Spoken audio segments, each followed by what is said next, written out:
అందరికీ నమస్కారం. పత్రికా విలేకరులకి ధన్యవాదాలు తెలియజేస్తూ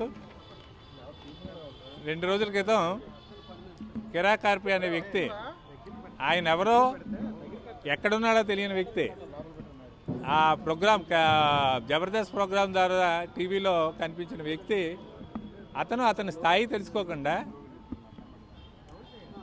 ఉమ్మడి రాష్ట్రంలో మంత్రులుగా సీఎం స్థాయికి ఎదిగిన వ్యక్తిని వైకల్యాన్ని ఎత్తి చూపి అసభ్యంగా మాట్లాడడం చాలా బాధాకరం.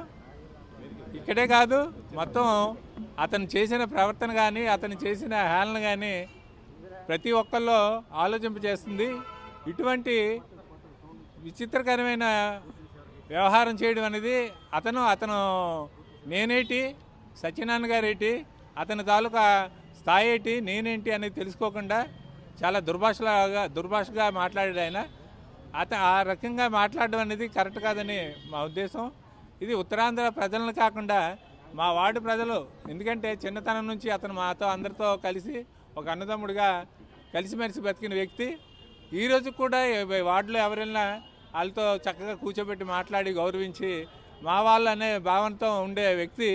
అటువంటి సాధారణ స్థితిలో ఇప్పుడు ఈరోజు కూడా ప్రజల్లో ఉండే వ్యక్తిని ఇష్టం వచ్చినట్టు యాక్షన్ ద్వారా కించపరచడం అనేది చాలా జుగుసాకరం, చాలా తప్పు అని తెలియజేస్తూ, ఇటువంటి చర్యలు ఏ వ్యక్తిపై కూడా చేయకూడదు, ఏ వ్యక్తి చేయకూడదు అనే ఆలోచనతో ఈరోజు 1 టౌన్ పోలీస్ స్టేషన్లో మా వార్డు తరఫున, మా ఇది 26వ వార్డు తరఫున వచ్చి మేము కంప్లైంట్ ఇవ్వడం జరిగింది.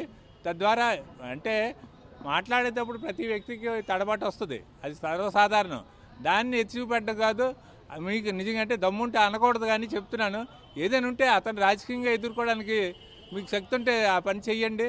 లేనప్పుడు ఇంట్లోనూ నోరు మూసుకొని కూర్చోవాలి, అంతే తప్ప ఇష్టం వచ్చినట్టు ప్రాలాపన చేయడం అనేది కరెక్ట్ కాదని తెలియజేస్తూ, మరొకటి, నేనైతే ఇప్పుడు ఈరోజు కంప్లైంట్ ఇచ్చేసాము, ఏదో వెళ్ళిపోతున్నాం అని కాదు, దానిపై చర్యలు తీసుకోకపోతే లీగల్గా కూడా ఫాలో అయ్యి మేము కోర్టును ఎక్కించుకునేంత వరకు నేను నిద్రపోనని తెలియజేస్తూ ముగిస్తున్నాను.